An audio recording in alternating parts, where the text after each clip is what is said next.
How you doing? Welcome to Mad Props Fabrications. Here in beautiful Northeast Philadelphia, Pennsylvania, nation's first capital. You're currently standing at Mad Props Fabrication. Right behind this door is my shop and the place I go to explore life's mysteries, as well as build some cool stuff, come up with some good ideas, try to do my best to repurpose material and make something cool out of it. Right now it's January and we're looking at about 45 degrees, and looks like the next couple of days it's going to drop. So we're going to get some stuff in outside, and I thought I'd show you a little bit around, a little bit in what hopes to be the first of many videos doing cool stuff. So let's take a look.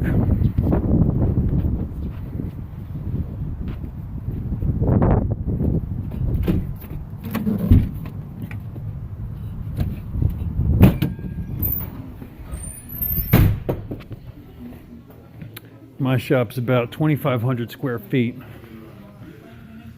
about 25 foot wide, about 125 foot long front to back, and roughly 25 foot ceilings.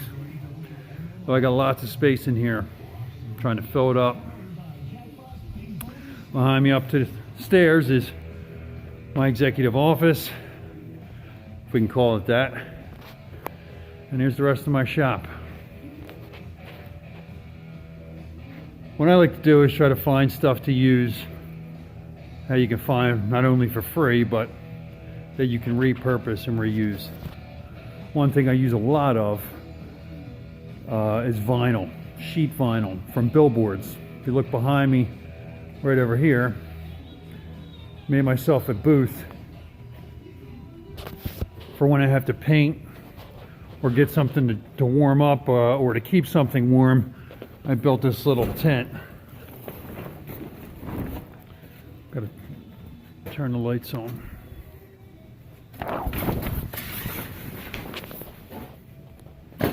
Right now it's a complete wreck. But as you can see, this billboard vinyl is perfectly suited for those needs.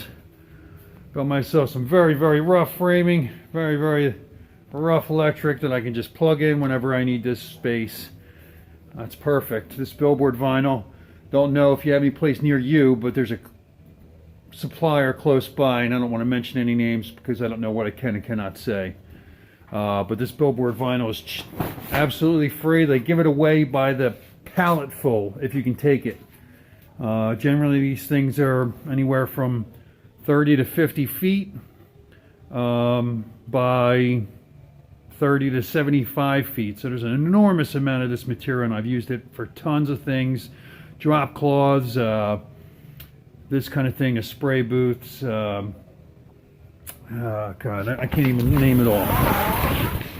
But it's great, and it's free. Generally speaking, it's free, and they'll just give it away because they got tons and tons of it, and they end up running out of places to store it. So I pick it up all the time and use it quite regularly in my construction work, you know, remodeling and home repairs, things like that. In this instance, as you can see, built myself a nice little hot box to keep paint warm, to get paint to dry, any of my materials that have to cure as well. My shop is completely cinder block, and generally speaking is about 5 to 6 degrees colder or hotter than it is outside. I can't afford to climate control this place at this point, but I don't mind it so much, to be perfectly honest. As we head towards the back of the shop, I got a big pile of life to my right side that's currently being sifted through and thrown out and donated to wherever I can donate it. And that's another big part of what I do is, you know, take what I can and repurpose it, give it away to other places. Habitat for Humanity, things like that, sinks, toilets, dressers, you name it. If I get a hold of it and I can turn it over to somebody that really needs it, I will. So we'll take a step out back. This out here is my backyard. It's about as big as my shop out here. Not quite as long, but maybe about 25 by 100. As you can see, I got this handy shipping container here that I use for some storage of firewood and other things like that. Any big materials that I can't house inside or that I just need to get out of my way. Interesting thing about this little area is it's completely surrounded by concrete and it fills up with water.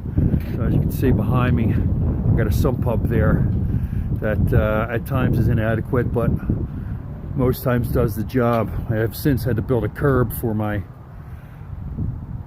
doors just to block any of the water from going inside, because last year I had about 4 inches come in during a nice heavy rainstorm. Not a great day. But a little bit of water. Fortunately, I was able to get most of it out of there with a shop vac, and the rest dissipated and dried out, but it took a hell of a long time to dry the place out. So this is where I'm going to end up doing a lot of my videos, because my hope is to transform this place into a sanctuary for not only me but for some wildlife. Behind me here I got a nice flower bed that I built for my vegetable gardens last year, and I used the cinder block along the wall, filled that up as well. It makes a great herb garden, although it's not the best because cinder block absorbs water and it doesn't house and doesn't hold a lot of soil, so you have to be conscious of your fertilizer and things. Not so much an issue for small plants like herbs, but anything larger really doesn't work out so great in there. But my plan is, as of right now, I got a whole bunch of these fence sections that are 6 foot tall by 12 foot wide, and what I'm going to do with those is make them hanging planters, 3 tiers. I'm going to raise those up 3 feet and hang a 2 by 5 foot flower bed in each one and load it absolutely to the gills with wildflowers. The plan is to not only, like I said, give myself a little bit of sanctuary, but also help out bees, honeybees, which I'm starting up this spring, and will also be documenting that whole journey and this whole journey, because it's all part of the same thing,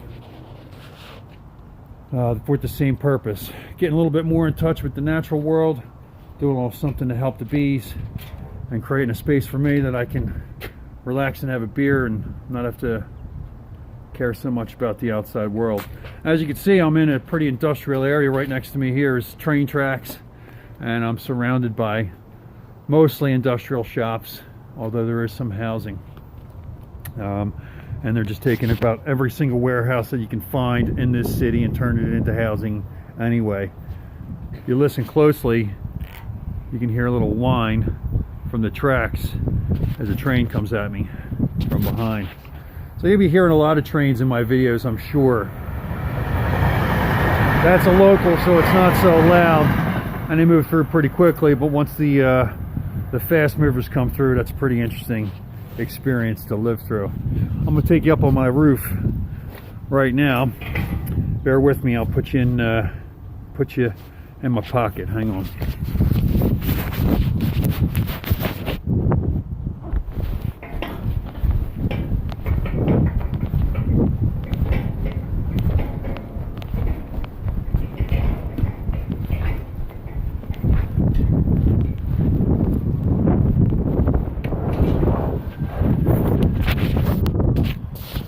Sorry about the sun, but here we are on top of the shop.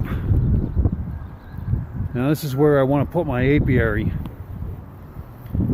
It's a great location, full sun, no soil, limited exposure to pests like hive beetles and wax moths, although I do get some critters running around this area. Raccoons, skunks, mice, and of course the occasional rat.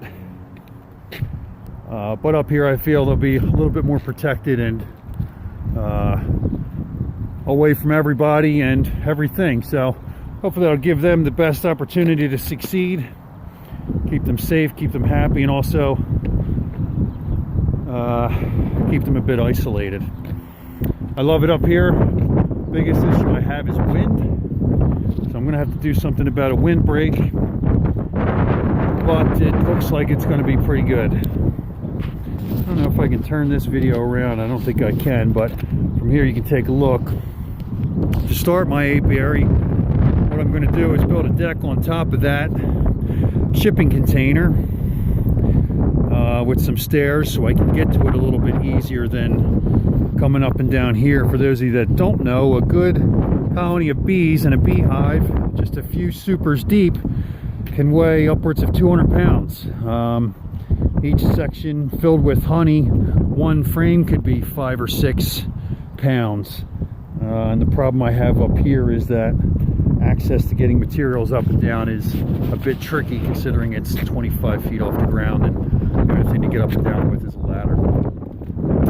So I have some ideas that maybe down the line, if the GoFundMe works out well and the videos become popular, I can expand upon and do some cool things. And that's the whole purpose of this. You know, some people I think today are feeling so disconnected from the world and the natural world, and I'm feeling the same thing.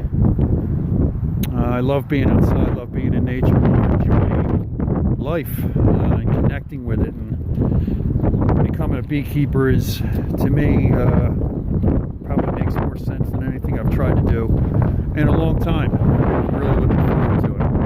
So here's my intro to Mad Props Fabrications and beekeeping, and a little introduction to my shop and some of the small plans and big plans that I have. I'm looking forward to taking you guys along for the ride. Like I said, you can donate to the GoFundMe, Helping Hands for Honeybees. You can check out my videos. You can find me on social media and check out my other work, as well as my upcoming projects. Look forward to seeing you again. I'll talk to you soon. Happy New Year to all of you.